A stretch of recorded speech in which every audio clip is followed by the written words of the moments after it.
Good morning, guys. I hope you guys are doing well. So this car chat was actually inspired by a previous car chat, and that is the all men or dogs car chat that I did a while back, and I'll link it below so you can check it out.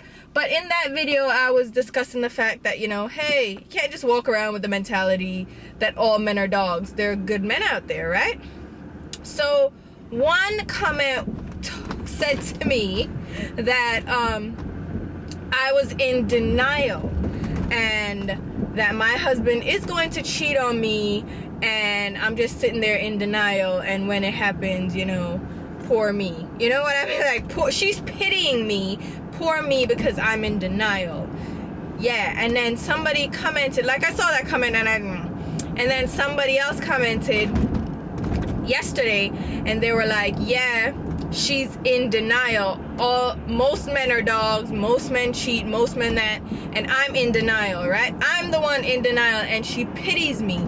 Poor thing. The poor thing part. And I'm like, I'm the poor thing, right? You're pitying me because I'm in denial. Oh, I see. So I'm the one that needs to be pitied. And I thought about it, and it's funny to me that there are women like this that walk around day in and day out just bitter with a chip on their shoulder, just waiting for a man to do them wrong to prove them right, so they can be like, yes, I knew it, all men are dogs, you're just like I expected. And I'm like, yo, that is a very sad and depressing existence when you're just walking around just on eggshells, just waiting for the next shoe to drop.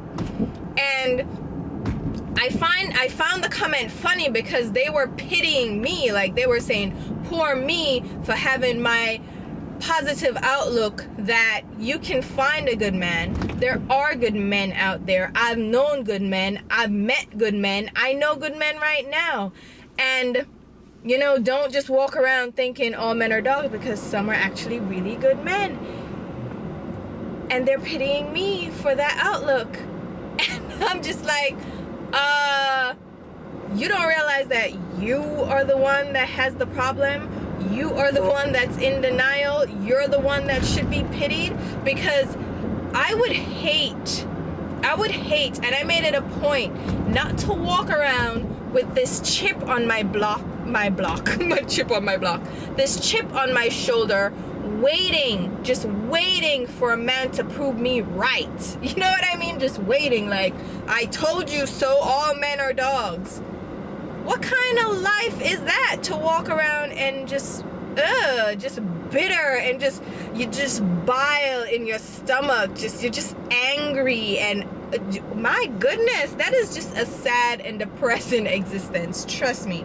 And I'm not saying that they're not men that are doggish. I know a lot of dogs, sweetheart, a lot. I know a lot of people that are dogs, and a lot of my family. So I've been around doggish men that are just really down and dirty, and I've been around really great men that do right by their wives and their families. And I've seen both ends of the spectrum, and I've experienced both ends of the spectrum.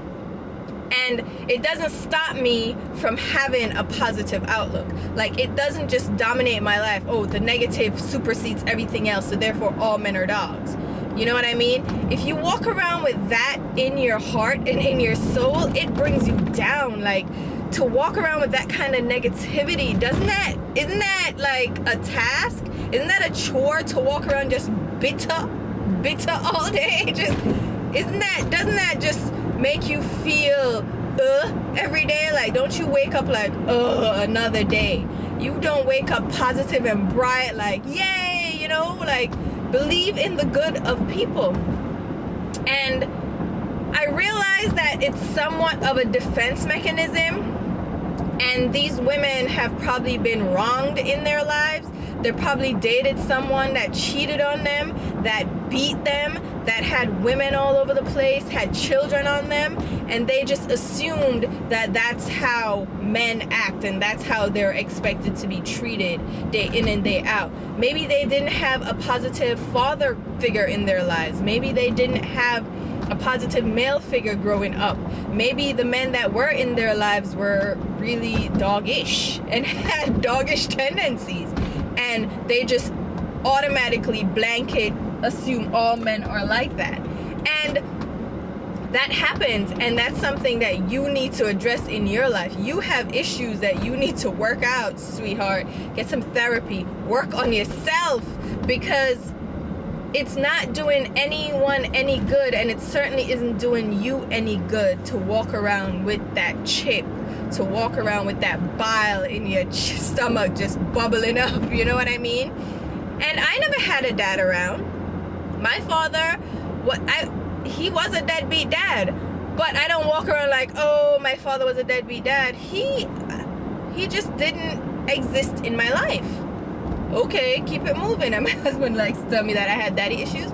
No, I have accepted that I accepted that my father wasn't around at a very young age, and it didn't bother me because I had positive male figures in my life. Like, my family was I always had my family. I had my uncles, I had my stepdad, I had, you know what I mean? I had positivity around me. I had male influences, and I never looked at men as, oh my God, all men are gonna abandon me and leave me. Like, I never, like, to me, I don't walk around with a sense of abandonment, because that's not gonna do anything but damage me.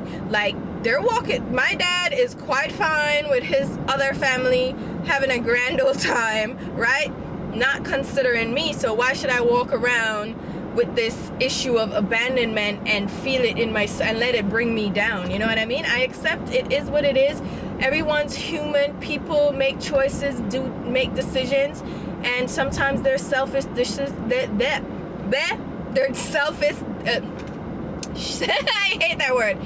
Selfish decisions that, you know, affect other people, but they're not thinking of the other people. And it's just, you have to come to terms with that and accept it. You know what I mean? You just, okay, but what about me? Because now you have to think about you. So when a man does you wrong, and I've been done wrong, and I should probably do a breakup video too, because I am good at getting over breakups. I have mastered it. I know how to handle it. It's terrible, but I come to terms with breakups. And if someone does me wrong and treats me bad, it's not a reflection on me, and it's not a reflection on all men.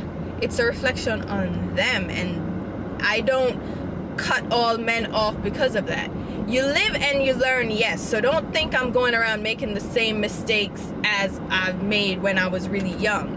You make the mistakes and you live and you learn, but you don't build up a wall and block everything out. Because when you walk around thinking all men are dogs, all men are gonna cheat, you never open yourself up to experiencing true love and a true positive relationship and just feeling all the feels. There's so much that comes with a loving relationship.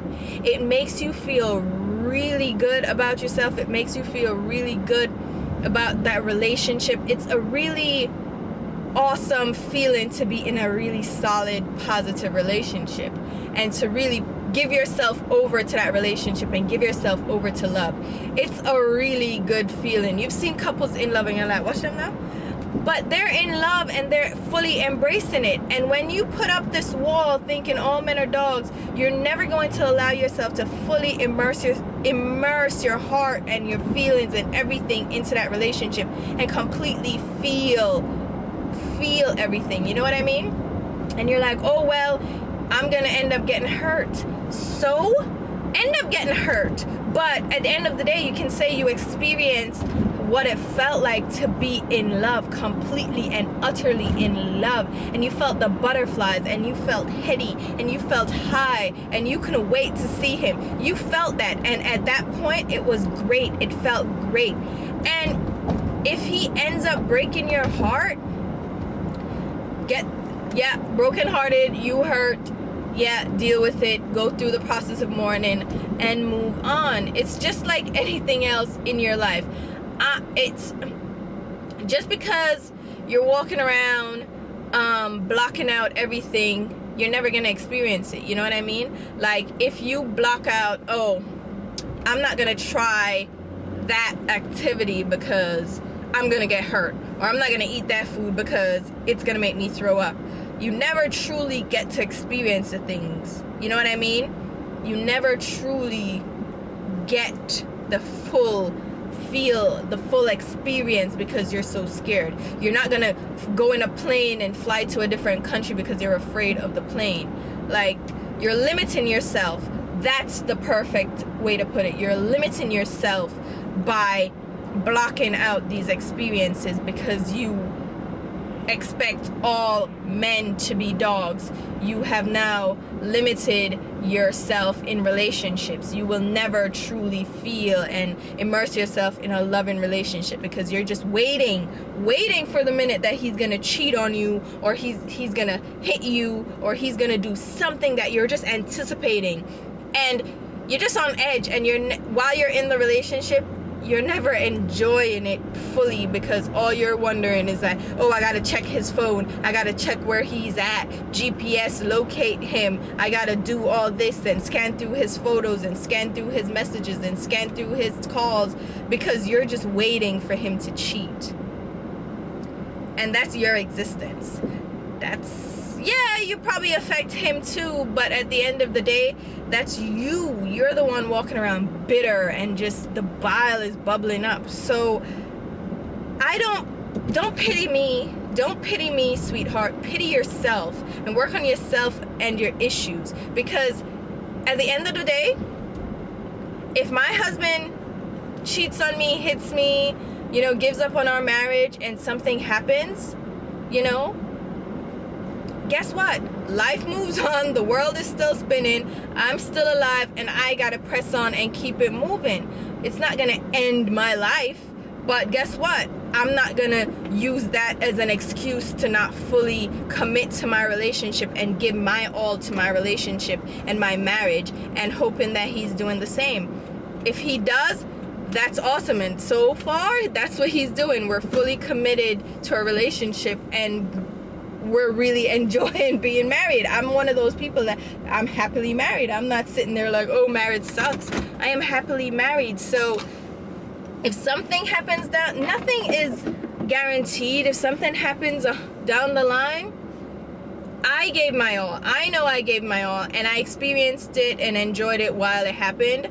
And if something happens, heaven forbid, then keep it moving. It's just, you gotta learn to keep it moving. You can't be worried about what if, maybe this would happen, maybe that would happen.